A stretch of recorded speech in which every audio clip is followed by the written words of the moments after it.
Seja bem-vindo a mais um estudo 1189, hoje com o último capítulo de 1 Timóteo, capítulo 6. Vamos falar sobre o tópico o amor ao dinheiro e uma última recomendação a Timóteo para encerramento desse livro. Depois tem 2 Timóteo, tem mais orientação aí de Paulo em apenas 4 capítulos. Então, ao todo, 10 capítulos, 1º e 2 Timóteo, nós vamos ver todas as instruções e cartas enviadas por Paulo para Timóteo. Vamos orar. Senhor, nós te agradecemos porque essas instruções foram deixadas, registradas, para que nos abençoasse. Nós temos compreensão do tempo, do momento em que cada uma dessas orientações foi escrita, foi registrada, e nós queremos que o Teu Espírito Santo torne essas verdades em vida nas nossas atitudes e nos nossos pensamentos, porque dependemos da renovação do nosso entendimento para que a gente experimente a boa, perfeita e agradável vontade do Senhor em nós e através de nós. Então se revela em mais essa oportunidade em nome de Jesus. Amém. Vamos lá?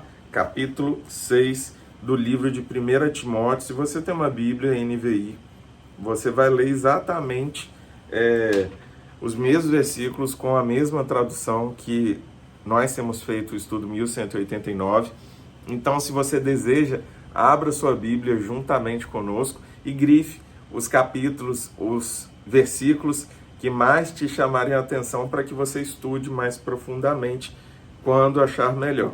Todos os que estão sob o jugo da escravidão devem considerar seus senhores como dignos de todo o respeito, para que o nome de Deus e o nosso ensino não sejam blasfemados.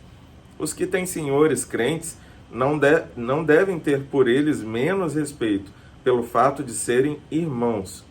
Ao contrário, devem servi-los ainda melhor, porque os que se beneficiam do seu serviço são fiéis e amados.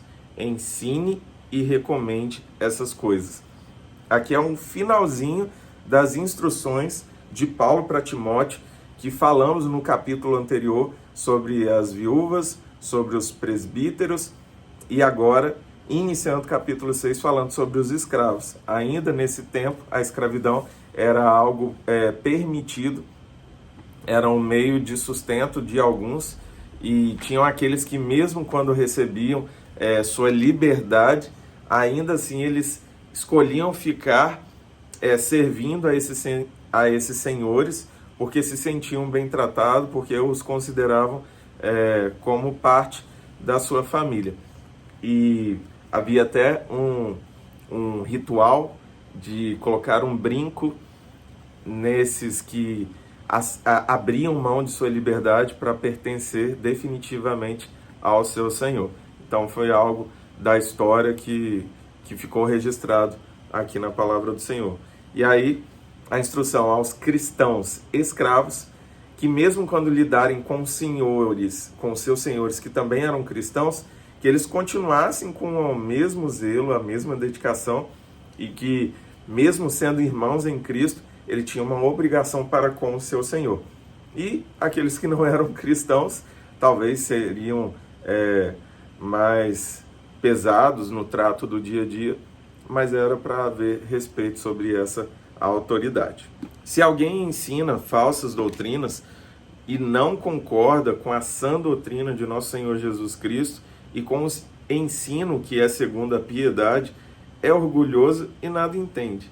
Esse tal mostra um interesse doentio por controvérsias e contendas acerca de palavras que resultam em inveja, brigas, difamações, suspeitas malignas e atritos constantes entre aqueles que têm a mente corrompida e que são privados da verdade, os quais pensam que a piedade é fonte de lucro. De fato, a piedade com contentamento é grande fonte de lucro, pois nada trouxemos para este mundo e dele nada podemos levar.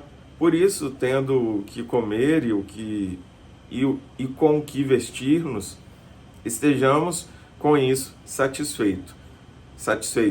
Os que querem ficar ricos caem em tentação em armadilhas e em muitos desejos descontrolados e nocivos, que levam os homens a mergulharem na ruína e na destruição. Pois o amor ao dinheiro é a raiz de todos os males. Algumas pessoas, por cobiçarem o dinheiro, desviaram-se da fé e se atormentaram com muitos sofrimentos. Então, aqui Paulo dá uma instrução muito clara a respeito do dinheiro. A única forma real de compensação é a piedade, que ela tem fruto natural e fruto espiritual. Então, se você tem a cobiça, a ambição como sendo pontos primordiais na sua forma de pensar, você vai inevitavelmente cair nas armadilhas do dinheiro e ele vai se tornar o seu senhor. E não sei se versículo ou um comentário de alguma outra pessoa, mas eu já ouvi falar que que o dinheiro é um péssimo senhor, mas é um ótimo servo, ou seja, aquilo que fazemos com o nosso dinheiro, quando ele nos serve, quando o dinheiro está nos servindo, é algo muito bom. Mas se ele estiver mandando em nós, aí você não vai ter vida. Então, aqueles que correm atrás do dinheiro de forma louca, insensata, acabam atraindo morte e sofrimento e tormenta para suas vidas. Recomendações finais de Paulo para Timóteo. Você, porém, homem de Deus, fuja de tudo isso e busque a justiça, a piedade, a fé, o amor, a perseverança e a mansidão. São os alvos da vida de um cristão. Buscar esse tipo de postura, esse tipo de sentimento para ter uma vida que, de fato, seja saudável aqui no mundo. De fato, seja menos angustiante. Porque quando a gente se envolve muito com as coisas aqui da Terra, acaba que essas coisas que a gente acabou de ler aqui se tornam sentimentos que ficam em última instância, e não é esse o propósito. Então, é para a gente buscar, ou seja, não vai vir de graça. Busca a justiça, seja justo. Busque a piedade, busque a fé, o amor, a perseverança, a mansidão. Você tem que fazer força. Combata o bom combate da fé. Tome posse da vida eterna para o qual você foi chamado e fez a boa confissão na presença de muitas testemunhas diante de Deus, que a tudo dá vida, e de Cristo Jesus, que diante de Pôncio Pilatos fez a sua boa confissão. Eu lhe recomendo, guarde este mandamento imaculado e irrepreensível até a manifestação de nosso Senhor Jesus Cristo, a qual Deus fará se cumprir no seu devido tempo. Ele é o bendito e único soberano, o Rei dos reis e Senhor dos senhores, o único que é imortal e habita em luz inacessível, a quem ninguém viu, nem pode ver. A ele sejam honra e poder para sempre. Amém. Ordene aos que são ricos no presente mundo que não sejam arrogantes, nem ponham sua esperança na incerteza da riqueza, mas em Deus que de tudo nos provê ricamente para a nossa satisfação. Ordene-lhes que pratiquem o bem, sejam ricos em boas obras, generosos e prontos a repartir. Dessa forma, eles acumularão um tesouro para si mesmos, um firme fundamento para a era que há de vir, e assim alcançarão a verdadeira vida. Timóteo, guarde o que lhe foi confiado, evite as conversas inúteis e profanas e as ideias contraditórias do que é falsamente chamado conhecimento. Professando, alguns desviaram-se da fé. A graça seja com vocês. E encerramos capítulo 6 de Timóteo com essas orientações finais de Paulo a seu amado filho na fé, Timóteo. E nessas orientações finais ele fala mais uma vez sobre a questão do dinheiro, sobre as pessoas mais ricas, e a Bíblia tem uma preocupação muito grande, porque Eu já falei isso até com alguns amigos. Quando nós temos condição financeira de fazer o que queremos, a gente não precisa orar. Talvez a maior parte das nossas orações, das minhas e das suas, sejam porque a gente não tem dinheiro para tomar as decisões por conta própria. Talvez se você tivesse condições de tomar suas decisões, condições financeiras, você nem lembraria que existe Deus.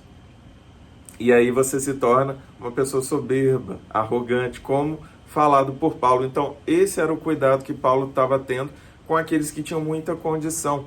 Porque, ao contrário do que você pensa, quando a gente tem muita condição, e hoje eu estou vivendo um momento muito bom da minha vida, mas eu já vivi numa fase de extrema fartura, com muito dinheiro à minha disposição, conheci quase 15 países, viajava, tinha tudo à minha disposição, cartão ilimitado, carro zero, andava de Mercedes e tudo mais.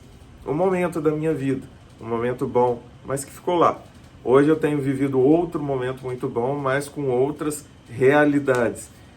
Quando você tem toda essa condição, é muito, muito fácil você se tornar uma pessoa soberba e autossuficiente. E uma pessoa que se sente autossuficiente não busca a resposta do Senhor.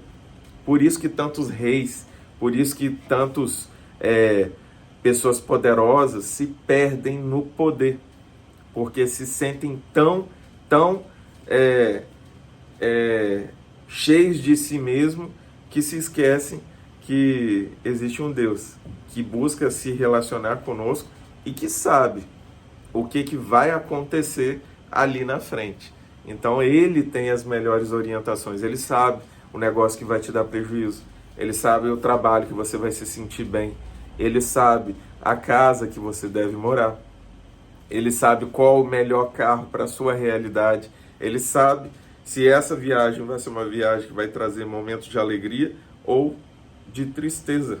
Então coloque tudo diante do Senhor, que nessa última instrução eu quis trazer essa reflexão mais específica sobre esse assunto, porque é algo que fala muito ao meu coração e eu espero que te abençoe de alguma forma.